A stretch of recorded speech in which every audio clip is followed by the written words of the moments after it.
का क्या डिफरेंस है हॉस्पिटल से, कोई बता पाएगा? बताइए। केयर में हम जो करंट केयर होती है उसको इनहेंस करते हैं, और हॉस्पिटल केयर में हम जो एंड लाइफ पेशेंट होता है उसकी केयर करते हैं, ट्रीटमेंट को स्टॉप कर देते हैं या थोड़ा सस्टेनेबल अमाउंट में चलाते हैं। ठीक, बहुत अच्छा जवाब दिया। हॉस्पिटल केयर सर बेसिकली जो कैंसर पेशेंट्स होते हैं उनके लिए होती है, जब वो ट्रीटेबल नहीं होता है तब उनके लिए। जो आपने बताया कैंसर पेशेंट्स, अब ये परिभाषा बदल गई, ये 20 साल पुरानी बात थी, ठीक है, पर अच्छा बताया आपने। अब मैं बताता हूँ कि हॉस्पिटल और हॉस्पिस में क्या फ़र्क है। हॉस्पिटल हम लोग क्यों जाते हैं?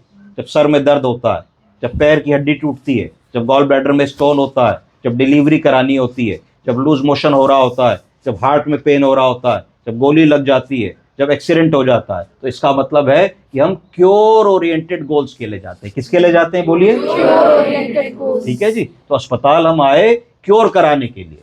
हॉस्पिस या पैलिएटिव केयर हम लोग जाते हैं कंफर्ट ओरिएंटेड गोल्स के लिए। किन चीजों के लिए? Comfort oriented goals. क्यों जाते हैं?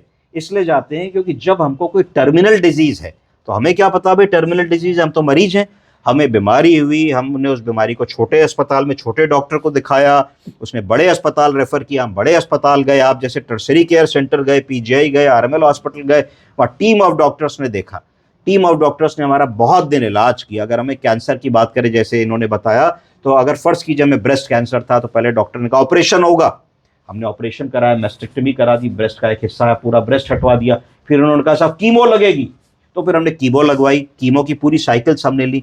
फिर उन्होंने कहा भाई ये कैंसर कहीं और नजर आ रहा है, हमें रेडिएशन सिकाई से जलाना पड़ेगा, तो फिर हमने सिकाई से उसको जलाया।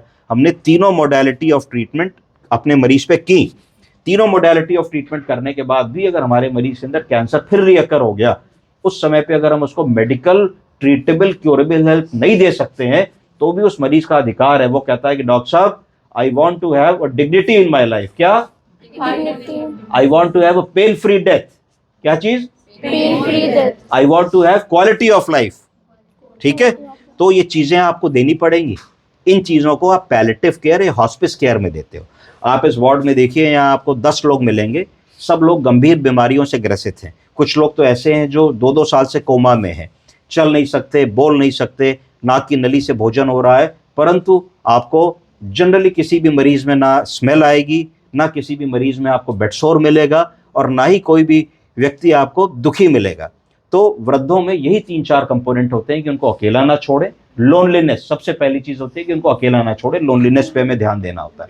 दूसरी चीज होती है कि गुड लेवल ऑफ केयर, कि आप उनको बेडसोर्स ना हो, लेटे लेटे कौन सा निमोनिया हो जाता है? Orthostatic pneumonia. ऑर्थोस्टैटिक निमोनिया ना हो, आपका मरीज एस्पिरेट ना करे, आपके मरीज में स्किन इन्फेक्शंस ना हो जाए। तो बड़ा डिफिकल्ट है कि अब जैसे सिस्टर हैं हमारी, इन्होंने मंजू जी 2 साल से बेड बाउंड पेशेंट को हैंडल कर रहे हैं। ये उनको दिन में 2 बार बैठाती हैं, हर दूसरे दिन नहलाती हैं, दिन में 2 बार स्पंज करती हैं, 2-2 घंटे पे करवट कराती हैं, ओरल केयर कराती हैं, आई केयर कराती हैं, बैक केयर कराती हैं, ध्यान रखती हैं कि 1800 से 2000 कैलोरीज रोज जाए, जिससे मरीज को सार्कोपीनिया ना हो। क्या ना हो? Sarcopenia. What is sarcopenia?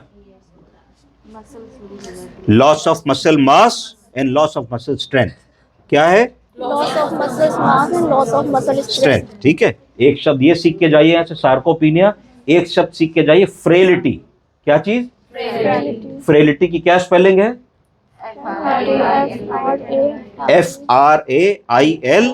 FRAILTY। Frailty है ना, फ्रेलिटी शब्द सीख के जाइए। तो वृद्ध लोग फ्रेल होते हैं। कैसे होते हैं? फ्रेल होते हैं, और उनमें क्योंकि न्यूट्रिशन कम हो जाता है तो धीरे धीरे सार्कोपीनिया डेवलप होने लगता है। What is sarcopenia? They may not have the strength even to hold the cup of water. वो एक पानी का गिलास भी हाथ से नहीं पकड़ पाएंगे, वो गिर जाएगा। तो आपको कोशिश करनी कि आपके मरीज में सार्कोपीनिया डेवलप ना हो, आपके मरीज में फ्रेलिटी स्लो डाउन कर लें, आपके मरीज को न्यूट्रिशन आप उतना दें जितना उनके लिए ज़रूरी है, आपके मरीज की स्किन की इंटीग्रिटी मेंटेन रहनी चाहिए, सेकेंडरी इन्फेक्शंस नहीं होने चाहिए, oral care, catheter care, back care, ये सारी चीज़ों को एक चुनौतीपूर्ण तरीके से करना होगा। अगर ड्यूटी समझ के करोगे कि मेरी 8 घंटे की ड्यूटी है, करके निकल जाना है, तो कभी भी आप एक जीरैट्रिक पेशेंट को, ओल्ड एज पेशेंट को हैंडल नहीं कर पाओगे। आप लोगों के लिए बहुत सारी जॉब अपॉर्चुनिटीज़ आ रही हैं। गवर्नमेंट बहुत सारे जीरैट्रिक सेंटर्स बनाने जा रही है, बहुत सारे पैलेटिव केयर सेंटर्स बनाने जा रही है। अगले 4-5 सालों में जगह जगह हर जिले में खुलेंगे, सरकारी नौकरियां एडवर्टाइज होंगी, आप सबको खूब सारी जॉब्स मिलेंगी। तो we have to work thoroughly, और कई लोग बहुत इंप्रूव हो जाओगे, सुपरिटेंडेंट हो जाओगे, मेट्रन हो जाओगे, तो you have a very bright role in future. Plus कुछ गवर्नमेंट ऑफ इंडिया की पॉलिसीज़ है जिसमें पैलेटिव केयर नर्सिंग के कुछ कोर्सेज चलते हैं, तो वो भी मैं आपको शेयर कर दूंगा व्हाट्सएप पे या किसी ग्रुप पे, तो उस पर भी आप अप्लाई कर सकते हैं। 3 महीने के ट्रेनिंग प्रोग्राम से which is free of cost. तो उसमें आपको भारत सरकार की पैलेटिव केयर की ट्रेनिंग मिल जाती है, तो उससे आपके एवेन्यूज़ जो हैं palliative care, pain clinic, hospice, terminal care में काम करने के काफ़ी इन्हेंस हो जाते हैं। ठीक है जी, एनी क्वेश्चंस?